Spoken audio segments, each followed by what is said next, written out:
While the century in which Eastern Polynesians settled New Zealand seems to be a little bit up in the air, the people which evolved from those settlers, the Maori, are anything but. Maori culture, Maori tanga, is rich and distinct, and it not only survived European settlement, but shaped and continues to shape New Zealand and its culture to this day. Of all aspects of traditional Maori culture, one is the most relevant to this channel, that being warfare. The Maori people were, and still are, divided into tribes. And for land, resources, revenge, or mana, which basically means spiritual power and prestige, these tribes would often go to war. To wage war and defend their tribes, the Maori people, both men and women, were trained in the art from a young age, and this aspect of their culture persisted into the 20th century, inspiring the bravest of the Maori to join the New Zealand Expeditionary Force in both the First and Second World Wars.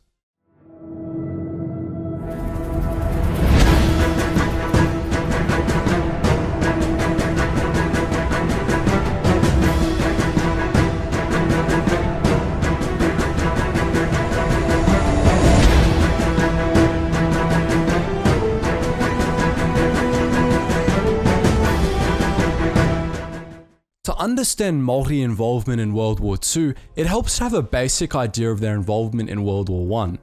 At the onset of the First World War, there was a disparity over whether or not Maori should be enlisted to fight. Though encouraged by prospects of equality with the Pākehā, the non-Maori New Zealanders, among other motivations, enough Maori warriors were eventually recruited to form an entire battalion of the New Zealand Expeditionary Force. While Maori served in other units, this particular unit was called the New Zealand Pioneer Battalion, or as it came to be known, simply the Maori Pioneer Battalion, and it saw service in the Gallipoli campaign and on the Western Front. Overall, some 2,200 Maori served in the unit, of which 730 were wounded and 336 were killed. Opposed to fascism and with strong economic, defensive and sentimental ties with Great Britain, New Zealand wasted no time and declared war on Germany at the start of World War II. Just days after this, the New Zealand government announced the Second New Zealand Expeditionary Force. Though, even before New Zealand had declared war, a Maori by the name of Sir Apirana Ngata was advocating for an all-Maori military unit to be formed, following in the wake of the Maori Pioneer Battalion from the First World War and gaining traction. Heeding Ngata, two Maori members of the New Zealand Parliament, Oruira Tirukatane and Parari Pakia, echoed this idea of a second battalion through Middle-earth, New Zealand, offering it as a chance for the bravest Maori to stand alongside the Pakia and the British Empire to pay the price of citizenship, and to prove themselves as warriors in a modern frontier. The New Zealand government allowed for the creation of a Maori infantry battalion led by Pakia officers with the intent of replacing them with Maori officers as soon as possible. While there was some opposition, the government stuck by their decision, appointing Major George Dittmer to the battalion and choosing Lieutenant Colonel George Bertrand, a Pod Maori World War I veteran, to be Dittmer's second in command. While Maori served in units beyond this battalion, including the Royal Air Force and Navy, we'll be focusing on this one infantry battalion in this video. During the selection of the battalion's other officers, the recruitment process began, and in just 3 weeks, almost 900 Maori men had volunteered to fill the ranks. In January 1940, the battalion gathered at Palmerston North Showgrounds, where it was decided that it would be organised into 4 rifle companies to which Maori recruits were assigned depending on their tribes and the regions thereof.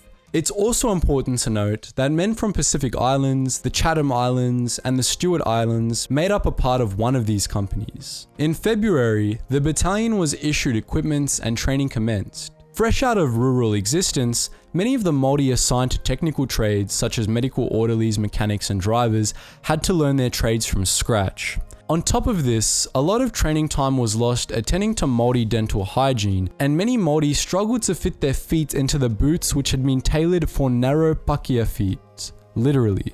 These, among a plethora of other issues, were overcome, and in no small part eased by the cheerful disposition and overall eagerness of the Maori recruits, and they went on to perform remarkably well in their training. On the 19th of February, Major General Dugan told the battalion, As a man who has had a very long experience in the army, not far off 40 years, I can tell you this, that if I had been informed that in such a short time you would reach such a very high standard in your drill and your movements, I would never have believed it. In March, the 28th Battalion was declared active, and in May, with 39 officers and 642 Maori and other ranks, it set out for war as an attachment which moved between the 3 infantry brigades of the 2nd New Zealand Division, part of the 2nd New Zealand Expeditionary Force. It would, however, be a little while before the battalion had its first engagement with the Axis. Fearing the invasion of the UK by the German Wehrmacht, the Maori Battalion were sent to defend the island under the 2nd New Zealand Division. Here, the battalion received further training and then praised by King George IV, who was impressed by their physique, keenness, and determined demeanour. After the threat of the invasion subsided, the battalion was redeployed in Egypt via the Middle East.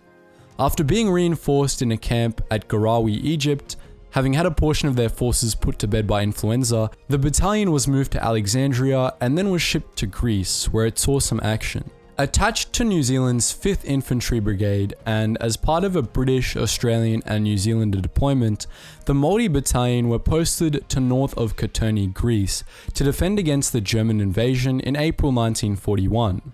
Ordered to retreat from the Germans, the battalion withdrew south, running out wires, digging and attempting to slow their enemy with mortars. Eventually, the bulk of the unit made it to Athens, where they would be transported away via the beach, though in the confusion of the withdrawal, the unit's carrier and mortar platoons were separated and many of them were captured. In Greece, 83 members of the battalion were taken as prisoner of war, 11 were wounded and taken, 6 were just wounded, and 10 were killed. Evacuated from Greece, the Maori Battalion was shipped to Crete, where they covered the 5th Infantry Brigade's flank at the village of Platanius. German glider troops and paratroopers attacked the airfield that the 5th Infantry was defending, though not the position held by the Maori Battalion. When the 5th called for reinforcements, a company from the Maori Battalion approached in the cover of night, stumbling upon a platoon worth of Germans on the way and forcing them to surrender. Upon their surrender, one of the Germans decided to throw a grenade at the company, wounding 2 of its men. So the Maoris fixed their bayonets and charged, killing 24 Germans. The battalion took part in a series of engagements throughout the island, including an even more devastating bayonet charge at 42nd Street, in which the Maoris alone racked up somewhere between 80 and 100 kills against the Germans. Private Westbrook of the 18th Battalion wrote, "The name Maori was almost a byword with the Tommies. Their continual bayonet charges and the havoc they caused among the Jerrys with cold steel earned them the name of Knife Men." When the Allied forces were ordered to evacuate Crete, however, there was not enough room for all of the battalion, so 6 officers and 144 men stayed on the island and covered the evacuation. Throughout their defense of Crete, 67 members of the Maori Battalion were captured, 102 were wounded, and 74 were killed. And Old Mate Dittmar earned a Distinguished Service Order for his gallant leadership. It was now back to Egypt for the battalion, where it held a parade, which included a performance of the haka for the king and queen. Pushing into Libya with the 5th Infantry Brigade, the Maori Battalion fought against tanks and motorized infantry and assisted in the 2nd New Zealand Division's breakout from Minka Came, making use of their now infamous bayonet charge, which had earned them the title of scalp hunters in the eyes of German commanders, Erwin Rommel included. In November 1941, Dittmar was wounded by artillery following the capture of the Italian-held town of Solem, and the battalion was soon under the command of a Maori, Lieutenant Colonel Eriera Love, for the first time. In December, a private by the name of Charles Shelford and his section had pushed a little too far into Italian territory during an attack on Galaza, Libya. With the enemy firing on him at both flanks, Shelford charged toward an Italian trench, firing from the hip, and after his legs were full of grenade shrapnel, lobbed a grenade of his own into the trench, triggering the Italian commanding officer to surrender. While recommended for a Victoria Cross for his actions, Shelford, who survived and made it back to New Zealand, was awarded the Distinguished Conduct Medal. Even after high casualties in the Second Battle of El Alamein toward the end of 1942, The Maori battalion stayed to defend Medellin before it went to decimate a German Panzergrenadier division in the Tabaga Gap. Second Lieutenant Moana Nuakiwa Ngaramu led an attack here, obliterating German machine guns and fighting off a counterattack. Ngaramu's already damaged unit fought with their enemies at close quarters throughout the night, and it's said that Ngaramu fought with stones at times over his gun. The following morning, the remainder of his platoon was attacked. Ngaramu put his gun to his hip and sprayed at the enemy until he dropped dead. For his bravery here, he received a Victoria Cross. In April 1943, the battalion attacked the Tunisian village of Takruna with the 5th Infantry Brigade. Here, after scaling the escarpment the Italians had fortified, copping shell fire and engaging in hand-to-hand combat, Sergeant Hane Turawana Mahani and a handful of men eventually captured Italian machine gun and mortar positions and forced the Italians to surrender. He was awarded the Distinguished Conduct Medal for his actions, though he was recommended for and probably should have received a Victoria Cross. After North Africa and after Italy's surrender, the Maori Battalion entered the Italian campaign under the 5th Infantry Brigade and the 2nd New Zealand Division to fight against the Germans. The combat around Monte Cassino, a rocky hill capped with a Benedictine monastery, devastated the battalion, with 128 out of the 200 Maori and A and B companies becoming casualties. With this loss, the battalion did not return to the front until July 1944, where it advanced with the Allies to Florence. The battalion's last involvement in the war was in the battles along Senio, Saturno, Salaro, Gania, and Edisi rivers, in which the Allies pushed the Germans back to the city of Trieste. Of the 3,600 which fought in the Maori battalion throughout World War II, 649 died and 1,172 were wounded, and the battalion received more individual decorations than any other from New Zealand. Bernard Freyberg, a general officer commanding the 2nd New Zealand Expeditionary Force, famously said, "No infantry had a more distinguished record or saw more fighting, or alas, had such heavy casualties as the Maori battalion." Lieutenant Colonel Frederick Baker, a man of Maori descent who was second in command of D Company for a while and in command of A Company after Crete, reflecting on the war, wrote, "I congratulate every platoon individually on its splendid effort and am proud of the command which I hold. When our losses are compared with those of the enemy, and when we consider the effect it had on enemy plans, the operation cannot be regarded as anything but an outstanding success." The above message is to be conveyed to every member of the battalion. And in 2012, Bunty Priest, a 92-year-old Chatham Island veteran who marched through Italy in the Maori battalion, said, "We were proud of what we were and what we were doing." I think it goes without saying that the 28th Maori battalion would have made their warrior ancestors very proud.